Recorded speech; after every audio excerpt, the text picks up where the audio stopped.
All right, I'm back and I got a new room. I got a new setup, which kind of speaks to how long the Hornets have been taking with this coaching hire. But they finally got the hire. They finally got the guy for the job, Kenny Atkinson. So I'm gonna talk about my thoughts on it.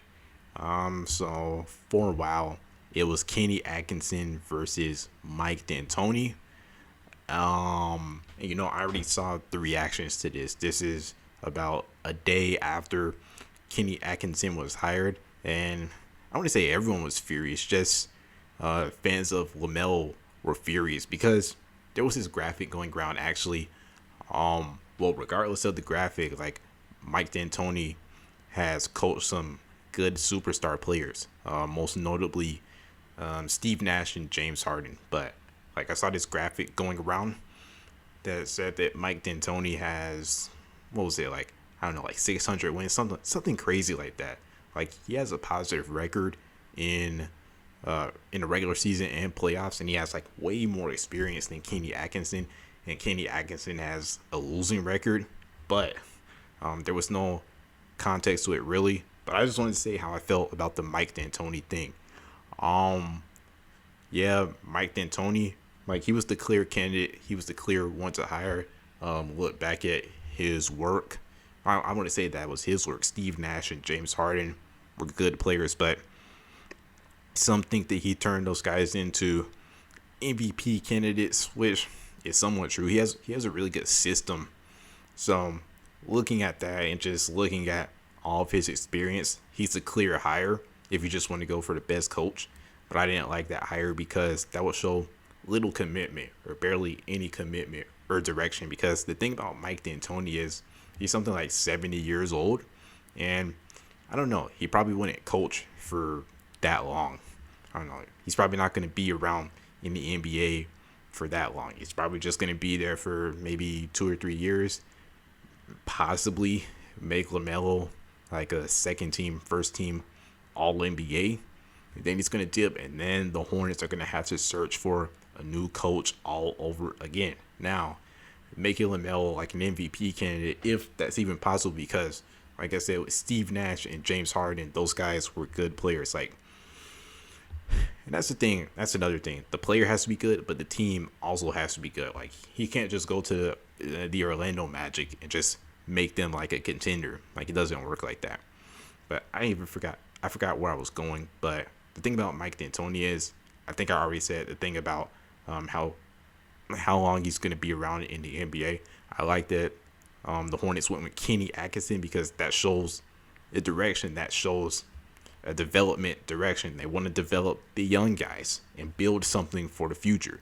Mike D'Antoni, he probably has a better chance of making LaMelo stay because LaMelo would possibly get like, all NBA honors, and that's going to want to make him stay. But Kenny Atkinson is really good for the team approach. Honestly, it's a star driven league, but at the same time, like, I don't know. I'm done talking about the Mike D'Antoni thing. The Kenny Atkinson hire shows that they don't want to go all out guns blazing. They know that they're the Charlotte Hornets. They probably can't get like the big free agents, pull off the big trade. So they want to develop guys like Kai Jones, James Bouknight. And it shows that they probably want to go into the draft. That's what I was thinking. If they hire Mike D'Antoni, you trade those draft picks for like legitimate guys. With Kenny Atkinson, he's a really good developmental coach. So you probably keep those draft picks unless you have to ship them out with Gordon Hayward. But the Hornets probably keep one at the end of the day, and they get there's a bunch of guys, some like Sohan, maybe trade up for Duran. Some have been low on Mark Williams. I don't know. I might talk about this in another video, but I don't want Sohan. Because the Hornets already have a bunch of forwards. Like, if you're gonna get Sohan, clear up some space. But yeah, Kenny Atkinson, like, yeah, developmental coach. You're probably gonna want to draft some young guys for him. Now, one thing I wanted to say about Kenny Atkinson is his record. I wouldn't say that it doesn't matter, but it doesn't tell the whole story. I remember I read this tweet by I forgot his name, or don't or I don't know. But the tweet said that maybe Hornets fans should let Kenny Atkinson coach before they start judging him. And that's the thing. Like, yeah, he has a losing record, but those are with bad Nets teams. The Hornets, I would say they're probably in a better position than the Nets were at that time. So he's getting a more talented roster, and like, although he's the coach, like, it's all gonna depend on what type of moves they make. If they keep the same roster and they get similar results, then that doesn't mean that Kenny Atkinson is a bad coach. Of course, I'll have to go into the season and see the context, but like, if they just keep the same roster, then like it really isn't a playoff type of roster. It could be in previous years, but this year it's not. It wasn't good enough for the playoffs. If they made the playoffs, it will barely make the playoffs and probably get swept by the Heat or the Celtics.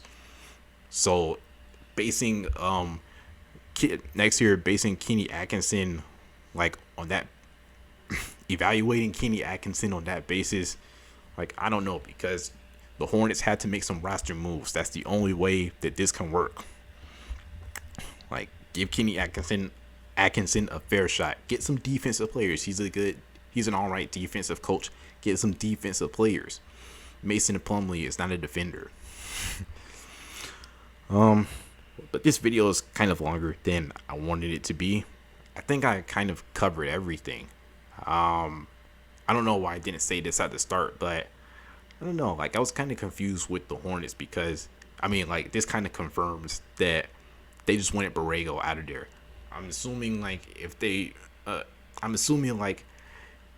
maybe they would have had a backup or anything, but like, they just said Borrego has to go immediately, and they didn't really have a backup. They only hired a coach. Like, how many days is the finals gonna end until the finals end? If it goes to a game 7, like, they just now hired a coach like 13 or so days before the draft. That just shows that they wanted Borrego gone, which I talked about. Borrego wasn't the best coach, wasn't the worst coach either, but Kenny Atkinson, his coaching ability, well, he shows to be a below average coach, but it's all going to depend on what they give him. If they give him what they got last year, then the results are probably going to be the same. If they actually get a real center, might be some better results. So we'll see. Hopefully they actually win a playoff series. Kenny Atkinson, as a coach. No, I'm not even going to talk about that Nets and Sixers series. I've heard about it. I've watched the games from it. But that was like so long ago.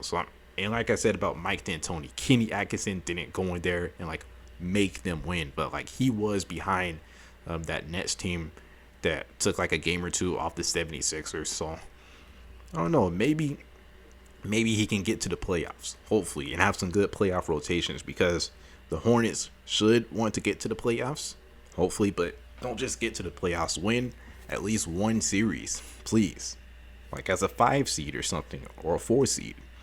Hopefully that's what Kenny Atkinson can accomplish, but that's the hire. For me to say more, I'll need to know what moves the Hornets make, but I'm glad that the Hornets finally have a coach. They finally have some direction, and it'll be interesting to see what happens in the draft and what happens in free agency. But yeah, I'm out of here.